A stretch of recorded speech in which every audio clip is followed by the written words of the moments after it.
अध्यक्ष महोदय, मैं बहस के दौरान उठाए गए विभिन्न बिंदुओं का जवाब देने के लिए नहीं, बल्कि पिछले कुछ दिनों से देश के कुछ हिस्सों में जो कुछ भी घट रहा है उस पर इस सम्मानित सदन में प्रकट की गई भावनाओं के साथ अपने भाव प्रकट करने के लिए खड़ा हुआ हूँ। हमारे देश के विभिन्न भागों में पिछले कुछ दिनों में जो कुछ भी घटा है उससे इन क्षेत्रों में रह रहे पूर्वोत्तर के लोगों के बीच असुरक्षा की भावना बढ़ी है। यह अत्यधिक निंदनीय है और हम सभी को इस तरह की स्थिति को नियंत्रण में लाने के लिए बिना समय गवाए मिलकर प्रयास करने चाहिए। मैं सरकार की ओर से हमारे देश के विभिन्न हिस्सों में निवास कर रहे पूर्वोत्तर के लोगों की सुरक्षा के लिए हर संभव प्रयास करने का भरोसा दिलाता हूँ। उन्हें देश में कहीं भी रहने, आय अर्जित करने और जहाँ भी वे चाहे वहाँ अध्ययन करने का पूर्ण अधिकार है।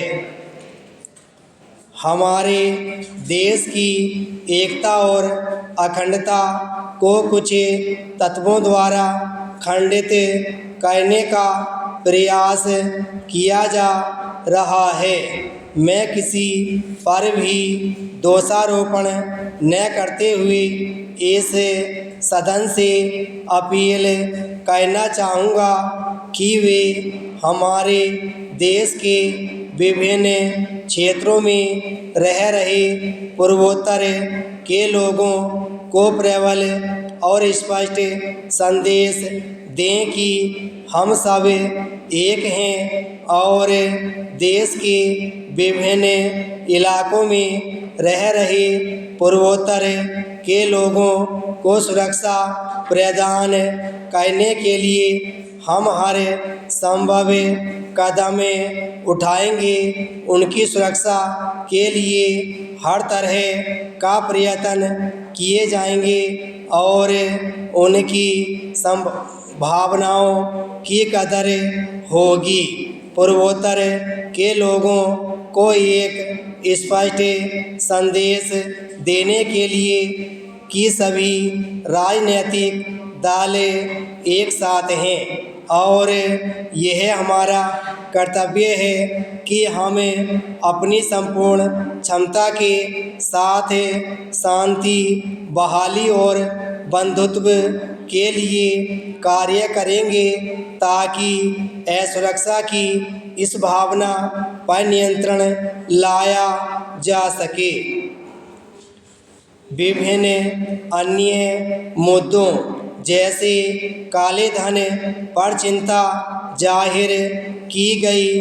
वित्त मंत्री ने अपने बजट भाषण में सरकार के दृष्टिकोण का वर्णन किया था कि किस प्रकार हम काले धन की समस्या से निपटेंगे।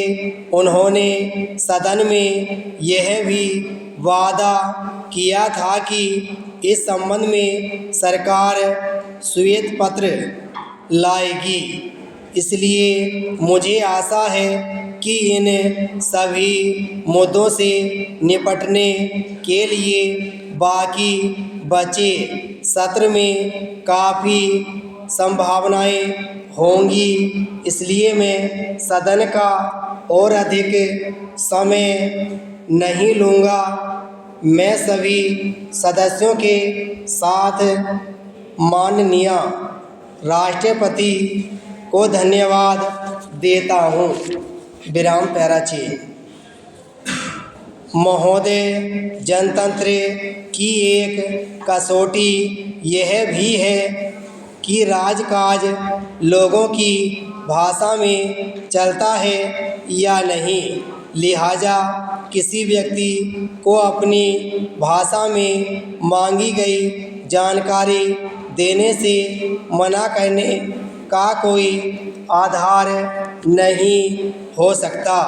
केंद्रीय कर्मचारियों की सेवा नियमावली 1976 में यह व्यवस्था पहले से मौजूद है कि अगर केंद्र सरकार किसी कर्मचारी की अर्जी या ज्ञापन हिंदी में प्राप्त करती है तो उसे उसका जवाब हिंदी में ही देना पड़ेगा।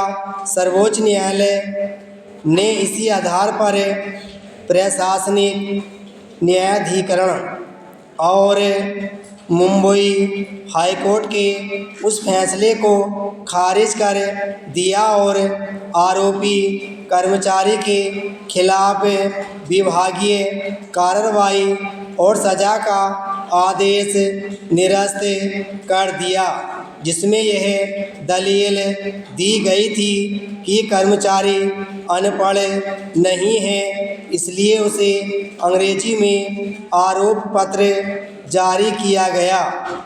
गौरतलब है कि मुंबई नौसेना में काम करने वाले मिथिलेश कुमार सिंह ने एक मामले में अपने खिलाफ विभाग की ओर से जारी आरोप पत्र हिंदी में देने की मांग की थी, लेकिन विभाग ने यह मांग खारिज कर दी।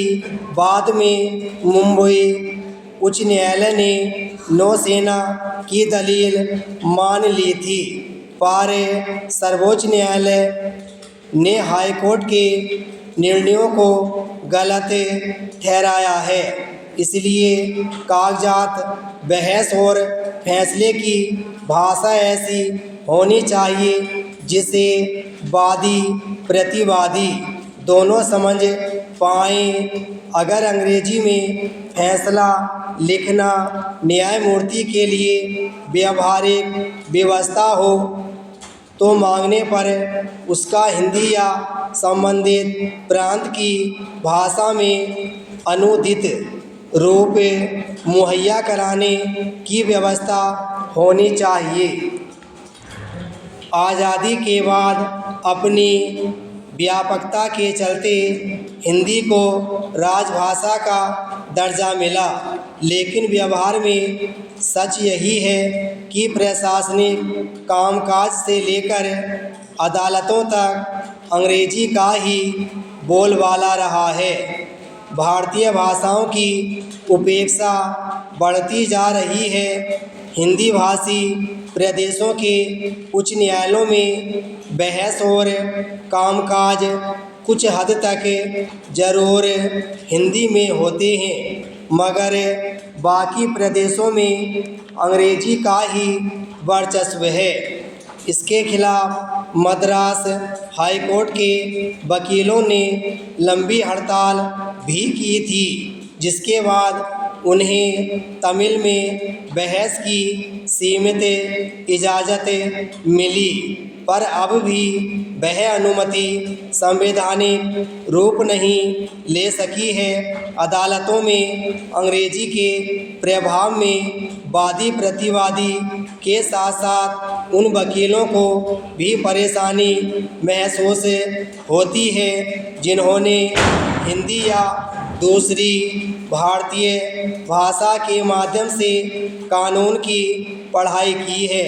सर्वोच्च अदालत ने अपने ताज़ा फैसले से एक ज़रूरी संदेश दिया है, पर इसे एक नीतिगत रूप देने की भी पहल होनी चाहिए, तभी जाकर कुछ हो सकता है।